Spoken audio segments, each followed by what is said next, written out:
kids are in trouble in my office, they look around and they see a lot of the stuff that I have, and they love to talk about it, and I have to tell them that we don't get to talk about cool stuff until you come here for a good reason.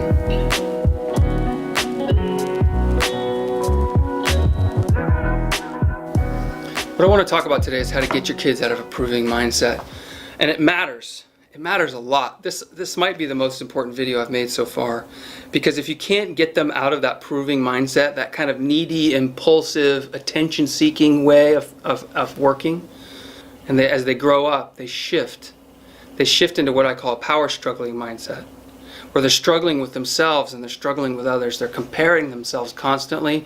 They're trying to dominate people sometimes. Or on the other side, they're obsessed with this perfectionism that's really unhealthy, and they end up in this kind of deep self-loathing over time because they realize the truth, which is that you can't be perfect and that there's always someone better than you. The primary symptom of someone who's power struggling is that they really want control over themselves and control over others. And most people swing from one to the other. Although most people have a style, most people tend toward shame and self-loathing, or they tend toward blame and a little bit of narcissism, and it's everybody else's fault.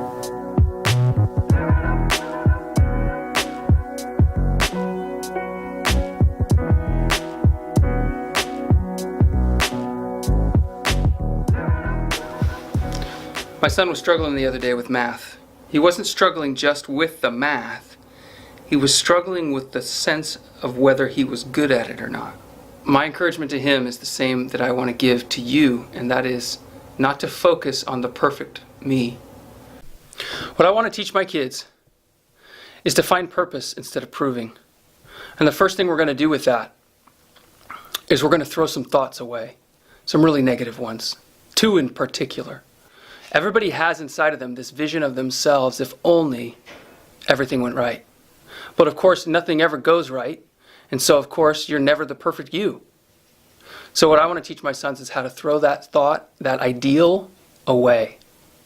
The other thing I want them to throw away is comparison, where they look at other people and compare themselves. I wish I looked like that. I wish I was smart like that. Whatever the measure, it doesn't matter.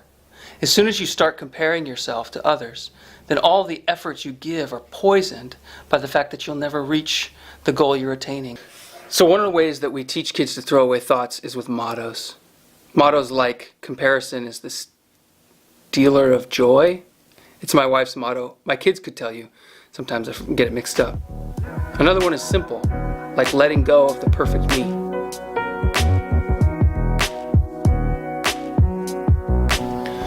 The next thing you want to do is foster healthy self-awareness. What that means is to reflect on your successes, your failures, to think about how you've grown and how you've changed. But to do it in a way that's honest and that has reasons.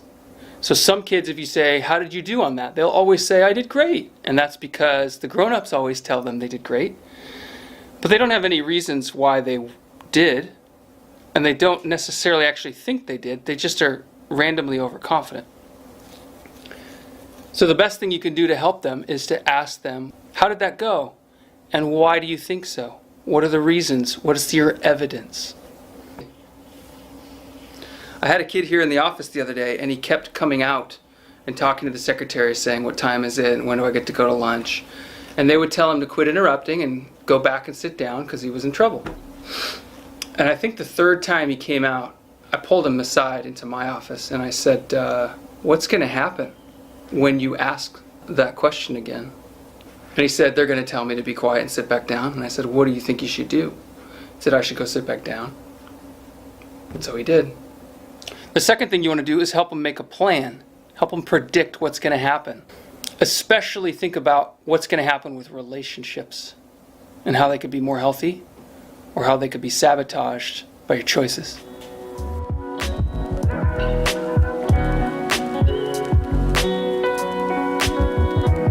Many people who are driven are really successful, but they're successful at a cost. And the cost is always their relationships and their own self-worth, self-image. It sabotages you. It's not a healthy way.